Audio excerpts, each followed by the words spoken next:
Some New Yorkers are still celebrating Zoran Mandami's win last night, seen as shaking up the status quo. He is now the presumptive Democratic candidate for New York City mayor in the fall, beating out former Governor Andrew Cuomo, who had the endorsements of Democratic heavyweights like Bill Clinton and Michael Bloomberg. But tonight, some Democrats across the country are rejecting the 33-year-old Mandami and his progressive politics.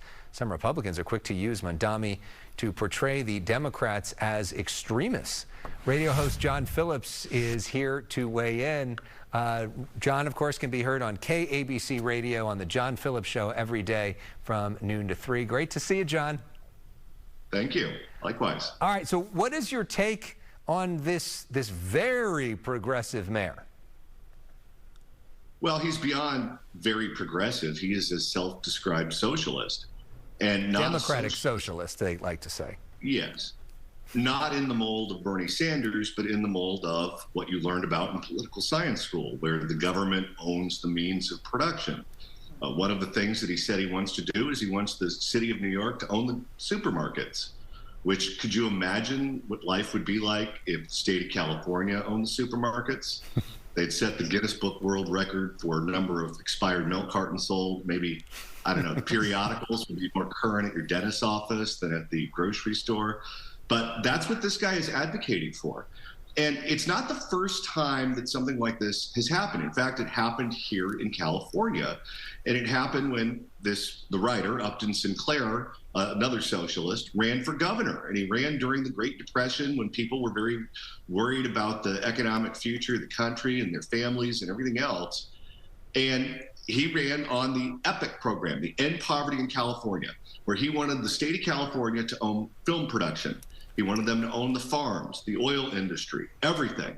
And he was on track, a dynamic kind of guy, a popular author, to win the election until the powers that be in California, which back then was William Randolph Hearst, the Chandler family, and Louis B. Mayer, and they basically kneecapped him and said, we cannot allow the state to be destroyed. Yeah. And I think what you're going to see in New York is something similar to that, where New York City is where many of the financial houses are headquartered.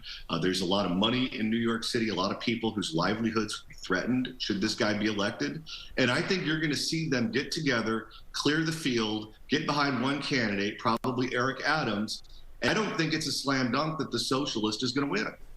Do you think Cuomo's got any shot if he runs as an independent?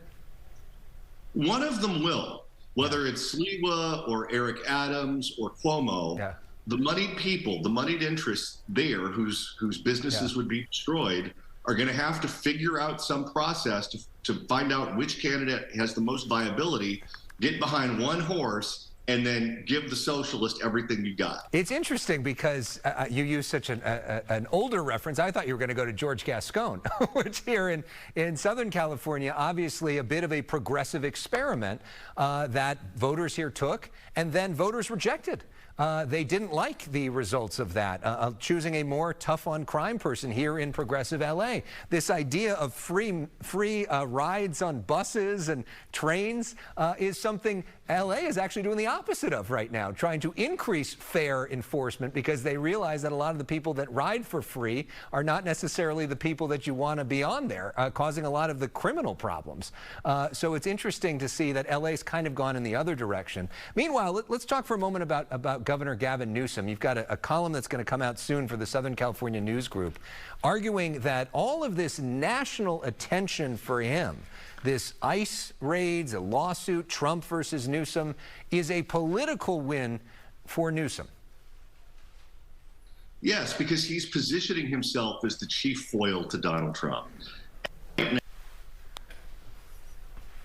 Democratic voters are not happy with Democratic leadership in Congress because they feel like they aren't fighting back tough enough against Donald Trump, whether it's Chuck Schumer, Hakeem Jeffries, fill in the blank. And what Gavin Newsom is doing right now is he is trying to portray himself as the leader of the resistance against Donald Trump. And right now there's an appetite for that in the Democratic Party. And he's doing that by nationalizing all of these issues.